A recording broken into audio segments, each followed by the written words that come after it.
Hi friends, welcome back to Movie Bytes. Friends, ఈ రోజు నేను చోరీ 2 అనే మూవీని ఎక్స్ప్లెయిన్ చేయబోతున్నాను. ఈ స్టోరీ మీకు అర్థం అవ్వాలంటే చోరీ 1 మూవీలో అసలు ఏం జరిగిందో కొంచెం చెప్తాను వినండి. అయితే పార్ట్ 1 లో సాక్షి అనే ప్రెగ్నెంట్ అమ్మాయిని తన హస్బెండ్ రజ్బీర్ అప్పుల బాధ తట్టుకోలేక కొన్ని రోజుల పాటు వాళ్ళ డ్రైవర్ ఇంటికి పంపిస్తాడు. అయితే సాక్షికి ఎందుకో గానీ ఆ ఊరు చాలా వింతగా అనిపిస్తుంది. అంతేకాకుండా డ్రైవర్ వాళ్ళ ఇల్లు కూడా ఒక పెద్ద చెరుకు తోట మధ్యలో ఉంటుంది. ఇంకా రజ్బీర్ సాక్షిని డ్రైవర్ అండ్ అతని వైఫ్ కి అప్పచెప్పి అక్కడ నుంచి రిటర్న్ అయిపోతాడు. ఆ ఇంట్లో రాణి అనే అమ్మాయి కూడా ఉంటుంది. యాక్చువల్ గా ఈ అమ్మాయి డ్రైవర్ కొడుకు భార్య. నిజానికి ఆమె కూడా ప్రెగ్నెంట్ గా ఉండేది. కానీ ఒక రోజు అనుకోకుండా చెరుకు తోటలోకి వెళ్ళినప్పుడు తన పొట్టకి గాయమవ్వి కడుపులోనే బిడ్డ చనిపోతుంది. సాక్షి ఆ ఇంటికి వెళ్ళిన దగ్గర నుంచి ముగ్గురు చిన్నపిల్లలు ఇంకా రెడ్ సారీ కట్టుకున్న ఒక లేడీ ఆత్మ కనిపిస్తూ ఉంటాయి. అదంతా చూసిన తనకి బాగా భయం వేస్తుంది. దాంతో తను అక్కడి నుంచి వెళ్ళిపోవాలని చెప్పి బాగా ట్రై చేస్తుంది. కానీ డ్రైవర్ భార్య తనను ఆపేసి అసలు అక్కడ ఎందుకు అన్ని ఆత్మలు ఉన్నాయో అని చెప్పడం స్టార్ట్ చేస్తుంది. అప్పుడే ఫ్లాష్ బ్యాక్ లో సీన్ చూపిస్తూ ఉంటారు. కొన్ని సంవత్సరాల క్రితం నా మరిదికి సునైనా అనే అమ్మాయిని పెళ్లి చేశాం. మొదట్లో తను చాలా బాగా ఉండేది. కానీ కొద్ది రోజుల తర్వాత ఏమైందో ఏమో తెలియదు, కానీ నా పిల్లల్ని తను వశం చేసుకుంది. ఈ విషయం గురించి నా మరిదికి చెప్పాను. దాంతో సునైనా ఆ రోజు అతన్ని చెరుకు తోటలోకి తీసుకువెళ్లి అతన్ని అతి దారుణంగా కత్తితో పొడిచి చంపేసింది. అంతేకాకుండా పిచ్చి పట్టినట్టుగా తన పొట్టలో బిడ్డను కూడా చంపేసి నా ముగ్గురు పిల్లలను కూడా తీసుకొని బావిలోకి దూకేసింది. అలా నా మరిది కుటుంబం నాశనం అయ్యింది. ఇలా జరిగిన కొద్ది రోజుల తర్వాత సిటీలో ఉంటున్న నా పెద్ద కొడుక్కి రాణినిచ్చి పెళ్లి చేశాం. కొద్ది రోజులకి తను ప్రెగ్నెంట్ అయ్యింది. ఒక రోజు రాణిని కూడా సునైనా దయ్యం చెరుకు తోటలోకి తీసుకువెళ్లి రాణియే తన బిడ్డను కత్తితో పొడుచుకునేలా చేసింది. తర్వాత తన కొడుక్కి ఇంకో అమ్మాయినిచ్చి పెళ్లి చేసి వాళ్ళని సిటీలో ఉంచాము. ఇప్పుడు ఆ అమ్మాయి కూడా ప్రెగ్నెంట్ గా ఉంది. ఈ చెరుకు తోటలో జరుగుతుందంతా ఒక మంత్రవాది చెప్పినట్టుగా ఎవరైనా ఒక ప్రెగ్నెంట్ లేడీ 3 రోజుల పాటు ఇంట్లో ఉంటే ఇక్కడ ఉన్న సమస్యలన్నీ తీరిపోతాయని చెప్పాడని అంటుంది. ఇక తర్వాత నుంచి కూడా సాక్షికి దెయ్యాలు కనిపించడం అంటే చాలా ఇల్యూజన్స్ వస్తూ ఉంటాయి. అంతేకాకుండా ఆ భ్రమల్లో తనకు ఒక విషయం తెలుస్తుంది. నిజానికి సునైనా దయ్యం కాదని, తను చాలా మంచిదని, పిల్లలతో చాలా ప్రేమగా ఉండేదని. ఒక రోజు తన భర్త ఆమెను గర్భవతిని కూడా చూడకుండా చాలా బాగా కొడుతూ ఉంటాడు. దానితో తన్ని తాను కాపాడుకోవడానికి తన భర్తని కత్తితో దాడి చేసిందని తెలుస్తుంది. అదే టైంకి తనకి నిప్పులు వచ్చి ఒక ఆడపిల్ల పుడుతుంది. పుట్టింది అమ్మాయి అవడంతో డ్రైవర్ పెద్ద కొడుకు వచ్చి ఆ పిల్లని బావిలో పడేస్తాడు. ఆ బాధను తట్టుకోలేక సునైనా బావిలోకి దూకి చనిపోతుంది. తన మీద ప్రేమని పెంచుకున్న డ్రైవర్ ముగ్గురు పిల్లలు కూడా బావిలోకి దూకే ఇలా సాక్షికి నిజం తెలుస్తుంది. దాంతో తను వెళ్లి బావిలోకి తొంగి చూస్తే అక్కడ చాలా మంది చిన్నపిల్లల డెడ్ బాడీస్ కనిపిస్తాయి. అండ్ వాళ్ళంతా ఆడపిల్లలే. అదే టైంకి సునైనా దయ్యం అక్కడికి వచ్చి సాక్షి కడుపులో ఉన్న బిడ్డను కూడా చంపడానికి ట్రై చేస్తుంది. ఎందుకంటే సాక్షి కడుపులో కూడా ఆడపిల్లే పెరుగుతూ ఉంటుంది. ఇప్పుడు సాక్షి మాట్లాడుతూ, నీకు జరిగిన అన్యాయం నేను అర్థం చేసుకోగలను. నా బిడ్డను కూడా వాళ్ళు ఏం చేస్తారో అని చెప్పి నువ్వు ఇలా చేస్తున్నావు అని చెప్పి నాకు తెలుసు. కానీ నేను అలా జరగనివ్వను. ఈ బిడ్డ పుట్టిన తర్వాత తన ప్రాణాలతోనే ఇక్కడి నుంచి తీసుకుని వెళ్తాను. నన్ను నమ్ము అని ఏడుస్తూ చెబుతుంది. దాంతో సునైనా దయ్యం కూడా తన్ని వదిలేస్తుంది. కట్ చేస్తే నెక్స్ట్ సీన్ లో పెద్ద ట్విస్ట్ రివీల్ అవుతుంది. ఈ మూవీలో సిటీలో ఉంటున్న డ్రైవర్ కొడుకు ఎవరో కాదు, రణబీరే. అండ్ అతని ఫస్ట్ భార్య రాణి. నిజానికి సాక్షిని కూడా రణబీర్ ప్రాణ ప్రకారమే ఈ ఊరికి తీసుకుని వచ్చి ఉంటాడు. ఎందుకంటే ఈ ఊరు ఆచారం ప్రకారం ఆడపిల్ల పుడితే ఆ బిడ్డని బావిలో పడేసి చంపేస్తారు. ఆపడానికి ట్రై చేసిన తల్లిని కూడా చంపేస్తారు. ఇప్పుడు సాక్షి కడుపులో పెరుగుతున్న కూడా ఆడపిల్ల కాబట్టి రణబీర్ తనని చంపడానికి ట్రై చేస్తాడు. ఇంతలో రాణి రణబీర్ ఫ్యామిలీ మీద అటాక్ చేస్తుంది. తర్వాత సాక్షి అండ్ రణబీర్ కలిసి ఈ ఊరి నుంచి తప్పించుకుంటారు. ఇలా పార్ట్ 1 ఎండ్ అవుతుంది. ఇప్పుడు పార్ట్ 2లోకి వెళ్ళిపోదాం. మూవీ స్టార్ట్ అవ్వగానే ఒక చిన్న పాప చెరుకు తోటలో ఒక ల్యాంతర్ పట్టుకొని వాళ్ళ అమ్మ కోసం వెతుకుతూ ఉంటుంది.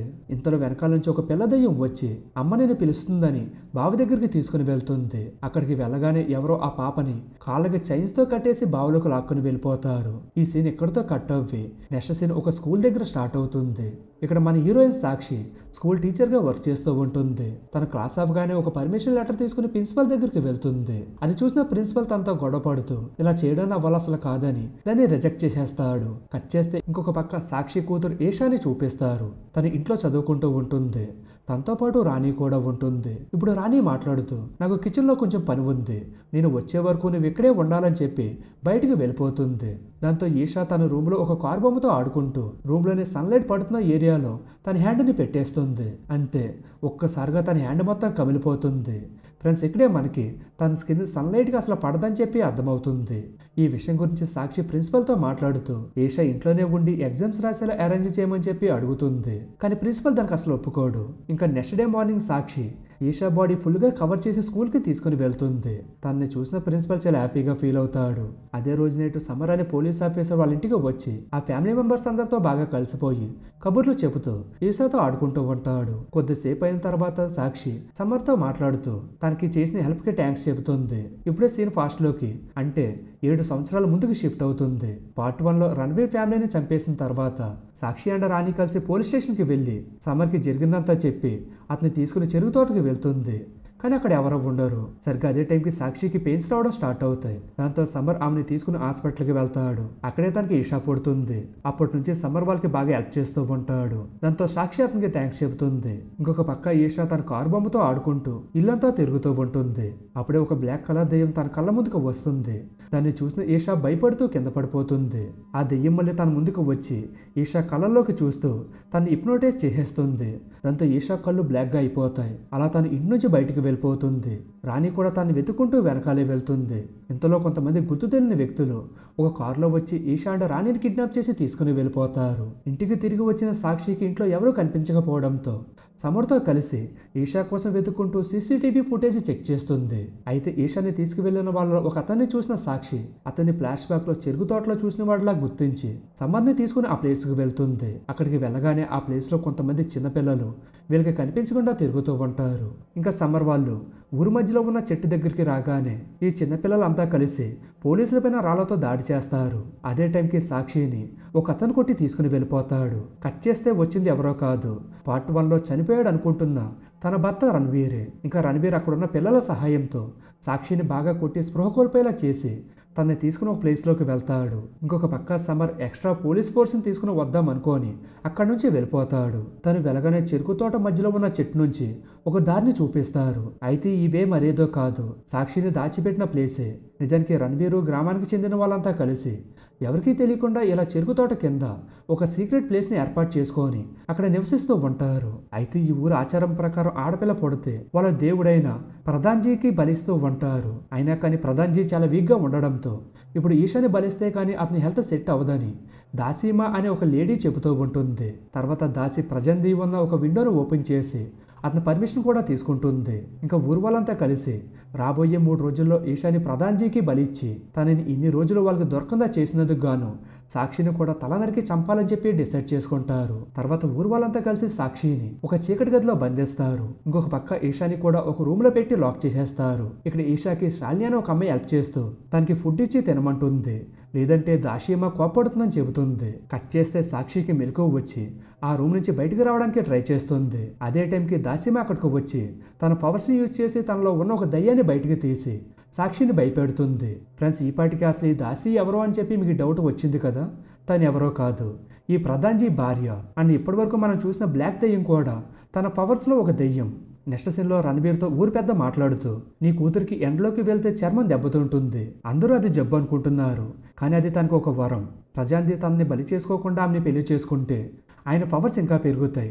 అంతేకాకుండా ఈషాకి కూడా దాసిలాగా సూపర్ పవర్స్ వస్తాయి. అలా నీ కూతురు కూడా ఇంకొక దాసిమా అవుతుందని చెబుతాడు. ఇంకొక పక్క దాసి కూడా అదే విషయం కనిపెట్టి ఈషా బ్లడ్ తీసుకువెళ్లి ప్రధాన్జీ మీద వేస్తుంది. దాంతో అతని హెల్త్ ఒక్కసారిగా సెట్ అవుతుంది. ఇంకొక పక్క సాక్షి తన రూములో ఉన్న వేరే డోర్ ఓపెన్ చేసి ఒక టార్చ్ లైట్ హెల్ప్తో అండర్ గ్రౌండ్ లో ఉన్న సొరంగాలని వెతుకుతూ ఉంటుంది. అలా తనకు ఒక చిన్న పాప కనిపిస్తుంది.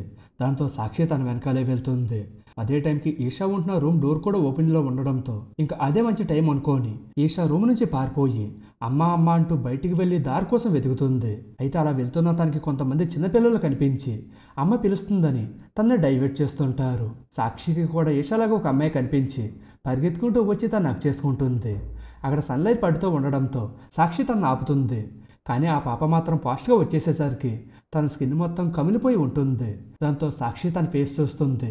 బట్ ఆ పాప మాత్రం ఈషా కాదు. అండ్ తన కళ్ళు కూడా బ్లాక్గా ఉన్నాయి కాబట్టి ఆ పాప దెయ్యమని చెప్పి తనకు అర్థమవుతుంది. ఇటు పక్క ఈషా ఇద్దరు చిన్నపిల్లల్ని ఫాలో అవుతూ ఎక్సైజ్ దగ్గరికి వెళ్ళిపోతుంది. కానీ బయట చాలా ఎండగా ఉండడంతో బయటికి వెళ్ళలేక ఆగిపోతుంది. కానీ తనతో ఉంటున్న పిల్లలు బలవంతం చేయడంతో ఈషా కూడా బయటికి వెళ్తుంది. తన స్కిన్ కమిలిపోతున్నా కూడా పట్టించుకోకుండా బావి నుంచి బయటికి వెళ్తూ ఆ నిప్పి తట్టుకోలేక కళ్ళు తిరిగి స్టెప్స్ మీద పడిపోతుంది. తర్వాత దాసిమ్మ ఈషాని కనిపెట్టి తన్ని లోపలికి తీసుకుని వెళ్తుంది. అండ్ ఈషాని వెతుకుతున్న సాక్షికి ఆ సొరంగంలో వింత వింత సౌండ్లు వినిపిస్తూ ఒక ట్రాన్స్ లోకి వెళ్ళిపోతుంది. కట్ చేస్తే సన్లైట్ లోకి వెళ్ళినందుకు దాసిమాకి ఈషాకి స్కిన్ ఒకేలాగా ఎఫెక్ట్ అవుతుంది. దాంతో ఇద్దరు మందు రాసుకుంటూ ఉంటారు. ఇక్కడ మనకి దాసి అండ్ ఈషాకి సేమ్ హెల్త్ ప్రాబ్లం ఉందని చెప్పి క్లియర్ గా తెలుస్తుంది. నెక్స్ట్ సీన్లో ఊరు పెద్ద దాసి దగ్గరికి వచ్చి తనతో మాట్లాడుతూ ఉంటాడు. ఇప్పుడు దాసి ప్రధాన్జీకి ఈషాని బలి తీసుకోవట్లేదని తను ఆమెను పెళ్లి చేసుకోవాలనుకుంటున్నాడని చెబుతుంది. దాంతో ఊరు పెద్ద సైలెంట్ గా అక్కడి నుంచి వెళ్ళిపోతాడు. సమరేమో మళ్ళీ చెరుకు తోటలోకి వెళ్తూ తనతో వచ్చిన కానిస్టేబుల్తో నేను ఇక్కడ ఏం జరుగుతుందో తెలుసుకోవడానికి వెళ్తున్నా, ఒకవేళ నా దగ్గర నుంచి ఏ ఇన్ఫర్మేషన్ లేకపోతే మొత్తం ఫోర్స్ని తీసుకుని వచ్చి సర్చ్ చేయండి అని చెప్పి బావిలో ఉన్న సొరంగం ద్వారా లోపలికి వెళ్తూ కంటిన్యూగా వాయిస్ మెసేజ్ రూపంలో ఇన్ఫర్మేషన్ పాస్ చేస్తూ ఉంటాడు. నెక్స్ట్ సీన్లో ఈషా దాసితో మాట్లాడుతూ మీకు ఇన్ని పవర్స్ ఎలా వచ్చాయని అడుగుతుంది. దానికి దాసి నేను ఇప్పుడు నీకు ఒక చిన్న కథ చెబుతాను, అప్పుడు నాకు ఇన్ని పవర్స్ ఎలా వచ్చాయో నీకు తెలుస్తుందని అంటూ స్టోరీ స్టార్ట్ చేస్తుంది. అనగనగా ఒక రాజు ఉండేవాడు. ఆ రాజుకి చాలా రోజుల నుంచి సంతానం లేదు. అందుకని రాజు సూర్య భగవానుడికి తపస్సు చేశాడు. దాంతో సూర్య భగవానుడు రాజుకి అందమైన ఆడపిల్లని ప్రసాదించాడు. కానీ రాజుకి మాత్రం మగపిల్లవాడు కావాలని కోరిక. కాబట్టి అతను సూర్య భగవానుడితో గొడవపడి ఆ పాపని బావి దగ్గర వదిలేసి వెళ్ళిపోయాడు. దాంతో సూర్యుడికి కోపం వచ్చి తన కాంతిని ఆ పాప మీద పడకుండా శాపం పెట్టాడు. ఈ శాపం వల్ల ఆ పాప ఒళ్ళంతా కమిలిపోయి చనిపోయే స్టేజ్కి వచ్చేసింది. అప్పుడు పతంజీ వచ్చి ఆ పాపని భూమి కింద ఉన్న తన రాజ్యంకి అంటే సూర్యుడు వెలుగు పడని ప్లేస్కి తీసుకుని వచ్చాడు. చిన్నప్పటి నుంచి అతను ఆ పాపని చాలా ప్రేమగా చూసుకున్నాడు. కానీ ఒక వయసుకి రాగానే ప్రధాన్జీ ఆమెను పెళ్లి చేసుకున్నాడు. అంతేకాకుండా తనకి చాలా పవర్స్ కూడా ఇచ్చాడు. ఆ పాప ఎవరో కాదు, నేనే. తర్వాత నుంచి నాకైతే వయసు అయిపోయింది, కానీ ప్రధాన్జీ మాత్రం అలానే ఉన్నాడు. ఇప్పుడు ఆయన మళ్ళీ నేను పెళ్లి చేసుకొని నీకు పవర్స్ ఇద్దామని చెప్పి అనుకుంటున్నాడు. నువ్వు నేను ఇచ్చిన మందుని వేసుకుంటే నువ్వు ఆయన త్వరగా పెళ్లి చేసుకోవచ్చని అంటుంది. కట్ చేస్తే సాక్షి సొరంగంలో తిరుగుతూ ఉంటుంది కదా. అక్కడ చాలామంది ఆడవాళ్ళ ఆత్మలు తనతో మాట్లాడుతూ దయచేసి మా పాపల్ని కాపాడు, వాళ్ళు ఎవరిని వదిలిపెట్టారు, నిన్ను కూడా చంపేస్తారు, మా పిల్లల్ని కాపాడని చెప్పి ఏడుస్తూ ఉంటారు. అక్కడ అన్ని ఆత్మలు ఉండడం వల్ల సాక్షికి చాలా వింత వింత భ్రమలు వస్తూ ఉంటాయి. దాంతో తను బాగా భయపడిపోతుంది. ఇంకా కొద్దిసేపటికి రజ్బీర్ రాణిని తీసుకొని అక్కడికి వచ్చి తనని చాలా దారుణంగా చంపేస్తాడు. తర్వాత రజ్బీర్ సాక్షిని కూడా కనిపెట్టి పిచ్చ కుట్టుడు కొడుతూ ఉంటాడు. ఇక్కడ సాక్షి ఏమో ఈషాని ఎలాగైనా కాపాడమని, ఈషా వాళ్ళిద్దరికి పుట్టిన కూతురని రణబీర్ని చాలా రిక్వెస్ట్ చేస్తుంది. కానీ అతను మాత్రం సాక్షిని అసలు వదిలిపెట్టాడు. ఇంతలో దాసిమ అక్కడికి వచ్చి రణబీర్ని ఆపుతూ సాక్షితో ఈషా పెద్ద మనిషి అయ్యింది, ఇంకా తను సమర్పణకి సిద్ధంగా ఉందనే విషయం చెబుతుంది. తన మాటలు విన్న సాక్షి తను 7 ఏళ్ల చిన్నపిల్ల, తను ఎలా పెద్ద మనిషి అవుతుందని అడుగుతుంది. దానికి దాసి తనకి మందులిచ్చి అలా అయ్యేలా చేశానని చెప్పి అక్కడి నుంచి వెళ్ళిపోతుంది. తను వెళ్ళగానే రజ్బీర్ మళ్ళీ సాక్షిని పిచ్చ కొట్టుడు కొట్టి తన్ని మళ్ళీ స్పృహ కోల్పోయేలా చేస్తాడు. నెక్స్ట్ సీన్లో దాసి ప్రధాన్జీ దగ్గరికి వెళ్ళి ఇంకొకసారి ఆయనకి ఈషా బ్లడ్ సమర్పించి ఊరి పెద్ద దగ్గరికి వెళ్ళి ఇప్పుడు ఈషా సమర్పణకి సిద్ధంగా ఉంది, ఈ రోజు నైట్ అన్ని ఏర్పాట్లు చేయండి అని చెబుతుంది. దాంతో ఊర్లో వాళ్ళంతా ఏర్పాట్లు చేస్తూ ఉంటారు. దాసి కూడా సమర్పణకి ఈషాని రెడీ చేస్తూ ప్రధాన్జీకి సేవ చేయడం నీ అదృష్టం అని చెబుతూ ఉంటుంది. సాక్షి విషయానికి వస్తే రజ్బీర్ వల్ల తన స్పృహ కోల్పోయింది కదా. ఇప్పుడైతే తనకు మెలకువ వచ్చి బయటకు వెళ్ళడానికి ట్రై చేస్తూ అక్కడ ఉన్న బావిలో పడిపోతుంది. అదే టైంకు రాణి ఇంకా చనిపోయిన మిగిలిన ఆడవాళ్ళంతా కలిసి సాక్షి తల మీద చేతులు పెట్టి తమ శక్తులన్నీ సాక్షికి ఇస్తున్నట్టు చూపిస్తారు. నెక్స్ట్ సీన్లో ఊరు పెద్ద రజ్బీర్ని సాక్షి గురించి అడుగుతూ తను అర్జెంటుగా తీసుకునే రమ్మని, తను ఇన్ని రోజులు ఈషాని దాచిపెట్టినందుకు ఊరి ప్రజలందరి ముందు ఆమెను తల నరికి చంపేస్తేనే ఊరిలో మిగతా వాళ్ళందరికీ భయం ఉంటుందని అంటాడు. వీళ్ళ మాటలన్నీ శాలిని సీక్రెట్గా విని సాక్షిని కాపాడదామని చెప్పి తన దగ్గరికి వెళ్తూ ఉంటుంది. నిజానికి శాలిని కూడా ఒక అమ్మాయే, కానీ వాళ్ళ అమ్మ తన అబ్బాయిలా రెడీ చేసి కాపాడుతుంది. తను కూడా చాలాసార్లు అక్కడి నుంచి పారిపోదాం అనుకుంటుంది. కానీ ఊర్లో వాళ్ళు చివరికి తను ఎలా అయినా కనిపెట్టేస్తారని ఏమీ చేయలేకపోతుంది. ఇంకా సాక్షి దగ్గరికి వెళ్తున్న తనని సమ్మర్ కనిపెట్టి ఆ ప్లేస్ గురించి అండ్ అక్కడ జరుగుతున్న దాని గురించి మొత్తం తెలుసుకుంటాడు. ఇంకొక పక్క ఊర్లో వాళ్ళంతా కలిసి ఈషాని పెళ్లి కూతురులా తయారు చేసి తనని ప్రధాన్జీ దగ్గరికి తీసుకుని వెళ్తూ ఉంటారు. అక్కడికి వెళ్ళగానే ప్రధాన్జీ రూమ్ డోర్స్ ఓపెన్ అవుతాయి. కట్ చేస్తే చెరుకు తోట మొత్తంలో ఒకటి మాత్రమే కాదు, మొత్తం 4 బావులు ఉంటాయి. ఇంకొక పక్క బావి దగ్గర రజ్బీర్ సాక్షిని కనిపెట్టి తను ఈడ్చుకుంటూ తీసుకుని వెళ్తూ ఉంటాడు. అప్పటికి ఆడవాళ్ళ ఆత్మల దగ్గర నుంచి తనకి చాలా పవర్స్ వచ్చాయి కదా. సాక్షి ఆ పవర్స్ యూజ్ చేసి రజ్బీర్ని పిచ్చ కొట్టుడు కొట్టి చంపేస్తుంది. అదే టైంకి సమర్ కూడా అక్కడికి వస్తాడు. ఇంకా వీళ్ళిద్దరూ కలిసి ఈషాని వెతకడానికి వెళ్తారు. కానీ అప్పటికే సమర్ గురించి ఊరు ప్రజలందరికీ తెలిసిపోయి తను ఆపడానికి ట్రై చేస్తారు. దాంతో సమర్ సాక్షిని శాలినితో కలిసి లోపలికి వెళ్ళమని చెప్పి తనేమో ఊరు వాళ్ళతో ఫైట్ చేస్తుంటాడు. ఇంకొక పక్క దాసిమ ఈషాని లోపలికి పంపిస్తూ ఉంటుంది. అయితే ప్రధాన్జీని చూసిన ఈషాకి భయం వేసి దాసిని కూడా లోపలికి రమ్మని, లేకపోతే తను వెళ్ళనని చెప్పి మారం చేస్తుంది. దాంతో ప్రధాన్జీ దాసిని కొట్టి ఈషాని తీసుకుని లోపలికి వెళ్తూ ఉంటాడు. దాంతో ఈషా దాసిని అమ్మ అని పిలుస్తూ ప్రధాన్జీతో నువ్వు మా అమ్మని కొట్టావు, నేను నీతో రాను అని అంటుంది. ఈషా తనపైన అంత నమ్మకం పెంచుకుందన్న విషయం తెలుసుకున్న దాసి తను చేసిన తప్పు తెలుసుకుని చాలా ఫీల్ అవుతుంది. ఇంతలో సాక్షి అక్కడికి వస్తుంది. ప్రధాన్జీ డోర్స్ ఓపెన్ చేయడానికి ట్రై చేస్తుంది. తనకు ఆడవాళ్ళ ఆత్మలు కూడా హెల్ప్ చేస్తాయి. దాసి ముందు తనని ఆపడానికి ట్రై చేస్తుంది, కానీ సాక్షి చూపిన అమ్మ ప్రేమకి చాలా సరెండర్ అయిపోతుంది. తర్వాత సాక్షి ఎలాగోలాగా ప్రధాన్జీ రూమ్లోకి అయితే వెళ్ళిపోతుంది, కానీ అక్కడ ఎవరు కనిపించరు. ఈషాని మాత్రం ఒక బాక్స్ లో పెట్టి బంధించి ఉంచుతారు. సాక్షి తనని బయటకు తీసుకువస్తుంది, కానీ అదే టైంకి సాక్షిలాగా ఉండే ఇంకొక ఆత్మ వచ్చి మళ్ళీ ఈషాని తీసుకుని బాక్స్ లోకి వెళ్ళిపోతుంది. సాక్షి మళ్ళీ ఆ బాక్స్ ఓపెన్ చేసి చూస్తే ఈసారి ప్రధాన్జీ బయటకు వచ్చి సాక్షిని కొట్టి ఈషాని తన వశం చేసుకోవడానికి ట్రై చేస్తాడు. ఇంకా కరెక్ట్ టైంకి దాసీమ లోపలికి వచ్చి ప్రధాన్జీతో ఫైట్ చేసి సాక్షి అండ్ ఈషాల్ని సేవ్ చేస్తుంది. సమర్ కూడా పోలీస్ ఫోర్స్ సహాయంతో ఊరు వాళ్ళందరినీ పట్టుకుంటాడు. ఇంకా అంతా అయిపోయిందనుకున్న దాసీమ, ఈషా, సాక్షిలు బావి నుంచి బయటకు వస్తూ ఉంటారు. అదే టైంకి బావి నుంచి ఒక చైన్ పంపించి ప్రధాన్జీ సాక్షిని లోపలికి లాగేస్తాడు.